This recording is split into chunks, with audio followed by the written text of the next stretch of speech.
ప్రియ సోదరీ సోదరులారా, మన వాక్య పాఠ్య భాగం మార్కు సువార్త 9వ అధ్యాయం. ఏకాగ్రతతో వినండి. అంతమును ఎదుర్కోవలసిన అవసరం, యేసు చేసిన హెచ్చరికలు, యేసు తన జీవితంలోని చివరి ఘడియలను సూచిస్తూ అన్న మాటలు. వారక్కడి నుండి బయలుదేరి గలిలయ గుండా వెడుతున్నారు. అది ఎవరికీ తెలియటం ఆయనకిష్టం లేదు. ఏలయనగా ఆయన తన శిష్యులకు బోధిస్తూ, మనుష్య కుమారుడు మనుష్యుల చేతికి అప్పగించబడుతున్నాడు, వారాయన్ను చంపుతారు, చంపబడిన 3 దినాలకు ఆయన లేస్తాడు అని వారికి చెప్పాడు. వారా మాట గ్రహించలేదు గాని ఆయన్ను అడగటానికి భయపడ్డారు. శ్రోతలు, యేసు తన మరణ పునరుత్థానములను కలిపి జంట సంఘటనలుగా పేర్కొంటాడు. ఉత్తరాన ఉన్న యేసు దక్షిణాదికి యెరూషలేముకు వస్తున్నాడు. అది అపాయకరమైన సమయం. శిలువ ఆయన కోసం కనిపెట్టుకొని ఉంది. జనసమూహముల నుండి ఆయన ప్రత్యేకంగా ఉండగోరాడు. తన శిష్యులు తాను పొందబోయే శిలువ మరణ పరమార్థాన్ని గ్రహించాలని ఆయన కోరిక. మార్కు సువార్త 8వ అధ్యాయం 31వ వచనంలో కూడా ప్రభువు ఇదే మాట అన్నాడు. మనుష్య కుమారుడు అనేక హింసలు పొంది పెద్దల చేత, ప్రధాన యాజకుల చేత, శాస్త్రుల చేత ఉపేక్షించబడి చంపబడి 3 దినాలైన తరువాత లేవడం అగత్యం. గాని ఈసారి మనుష్యుల చేతికి మనుష్య కుమారుడు అప్పగించబడతాడు అన్నాడు. ఇస్కరియోతు యూదాను గురించే ప్రభు పరోక్షంగా ఈ మాట అన్నాడు. చనిపోయి తిరిగి లేస్తాడు అంటే ఆ మాట శిష్యులకు అర్థం కావటం లేదు. శిష్యులకు కొంతవరకే తెలుసు. ఆ మీదట ఏదీ తెలుసుకోవడానికి వారికి భయమేస్తుంది. మానవ బలహీనత ఇలాగే ఉంటుంది.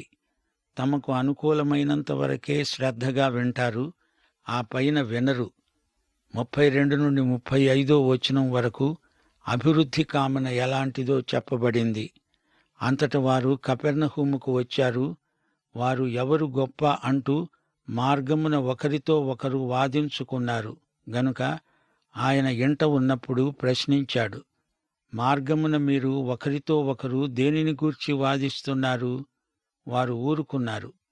అప్పుడు ఆయన కూర్చుండి 12 పిలిచి చెప్పాడు, ఎవడైనను మొదటివాడై ఉండగోరిన ఎడల వాడు అందరిలో కడపటివాడు, అందరికి పరిచారకుడు అయి ఉండాలి. గొప్పతనానికి, నాయకత్వానికి యేసు కొత్త నిర్వచనం నేర్పాడు. యేసు రాజ్యమంటే ఏమిటో వారికి అర్థం కావటం లేదు. తాము అందులో ముఖ్యమంత్రులమవుతాము అనుకుంటున్నారు.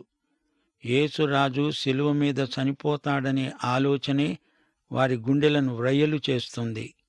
ఏమిటి మీరు దారిలో చర్చించుకుంటున్నారు అని అడిగితే వారు కిమ్మనకుండా ఉండిపోయారు.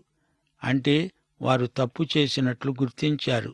సిగ్గుపడి నోళ్లు మూసుకున్నారు. ఆయన నిలదీసి అడిగేసరికి వారు అవాక్కైపోయారు. యేసుకు మన ఆలోచనలు చదివే సామర్థ్యముంది. ఆయనకు మానవుడి ఆంతర్యం మరుగైంది కాదు. ఆయన అంతా వినగలడు, చూడగలడు. యేసు కూర్చుండి బోధించాడు. రబ్బీలు కూర్చుంటారు, ఉపదేశిస్తారు. ఆయన ఉపదేశమిదే. నీవు గొప్పవాడవు, నాయకుడివి, ప్రథముడివి, ప్రముఖుడివి కావాలంటే నీవు సేవకుడివి అయి ఉండాలి. అధికారాన్ని కోరడం తప్పుగాదు గాని అర్హత నీకుండాలి. పరిచార వాంఛ లేని అధికార వాంఛ యేసు దృష్టిలో అయోగ్యత, అనర్హత. నీకున్న వ్యక్తిగత తలాంతులు, వరములు సేవలో వినియోగం కావాలి. నీవు అందరికీ సేవకుడివై ఉండాలి. దేవుడు నిన్ను ఏ పదవిలో ఉంచితే అందులోనే ఉండి నమ్మకమైన సేవ చెయ్యాలి. నిన్ను నీవు తగ్గించుకోవాలి. దేవుడు నిన్ను హెచ్చించకముందే నీవు రెచ్చిపోతే దేవుడు నిన్ను కిందికి పడలాగాల్సి వస్తుంది. జాగ్రత్త. ఇతరులకు ఇష్టపూర్వకంగా ప్రథమ స్థానమిచ్చి తమను తగ్గించుకొని గొప్పవారైన వ్యక్తులు చరిత్రలో మనకు మరపురాని ఘనులు. యేసు నాయకత్వ లక్షణమేదో శిష్యులకు నేర్పాడు. ఇది వారికి గొప్ప పాఠం. 36, 37 వచనాలలో ప్రభువు ఈ శిష్యులకు సేవా దర్శనాన్ని ఎత్తి చూపుతున్నాడు. ఆయన ఒక చిన్న బిడ్డను తీసుకొని వారి మధ్యను నిలువబెట్టి వానిని ఎత్తి కౌగిలించుకొని అన్నాడు, ఇట్టి చిన్న బిడ్డలలో ఒకణ్ణి నా పేరట చేర్చుకునేవాడు నన్ను చేర్చుకుంటాడు. నన్ను చేర్చుకునేవాడు నన్నుగాక నన్ను పంపిన వాణ్ణి చేర్చుకుంటాడు. యేసు ఒక చిన్న పిల్లాడిని ఘనపరుస్తున్నాడు. సాధారణంగా చిన్నపిల్లలకు గుర్తింపు ఉండదు. పిల్లలు మనకిచ్చేది ఏదీ ఉండదు. మనమే వారికేదైనా ఇవ్వాలి. మనమే పిల్లలకు సాయం చెయ్యాలి. అలాగే నిస్సహాయులను, అల్పులను చేర్చుకొని వారికి సాయం చేస్తే ప్రభువుకు సేవ చేసినట్లే. చిన్న శిశువు నిస్సహాయులకు ప్రతినిధి. అలాంటి వారికి మనం పరిచర్య చేయాలి.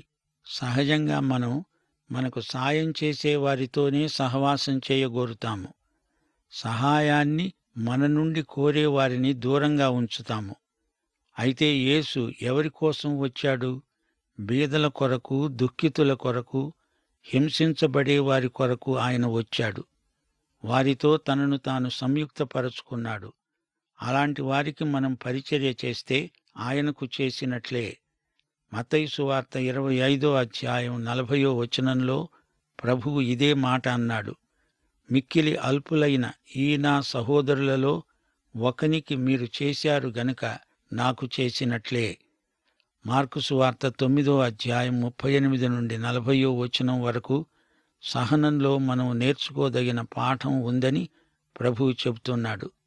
అంతట యోహాను అన్నాడు, బోధకుడా, ఒకడు నీ పేరట దయ్యములను వెళ్ళగొట్టడము చూచాము.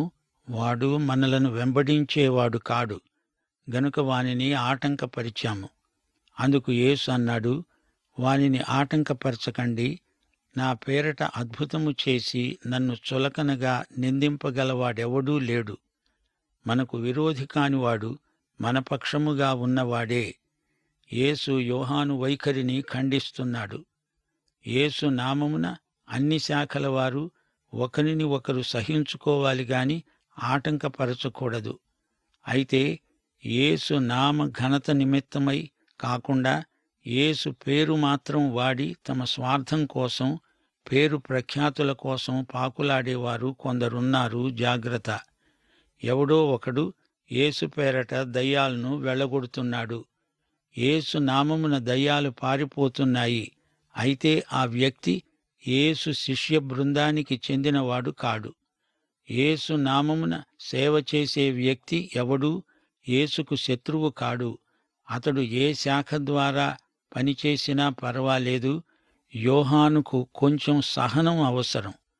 మనకు విరోధి కానివాడు మన పక్షముగా ఉన్నవాడే.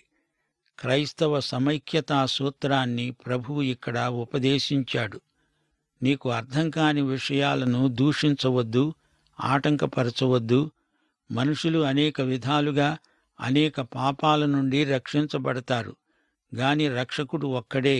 సర్వసత్యం దిశగా మనమందరము నడిపించబడుతున్నాము. ఒకరినొకరము ఎందుకు ఆటంకపరచాలి? ముఖ్యమైన ప్రాతిపదిక సత్యంలో అందరము ఏకీభవిస్తాము. సాధారణ వివరణలో ప్రతి ఒక్కరికి స్వేచ్ఛ ఉంది. అయితే అన్ని విషయాలలో ప్రేమ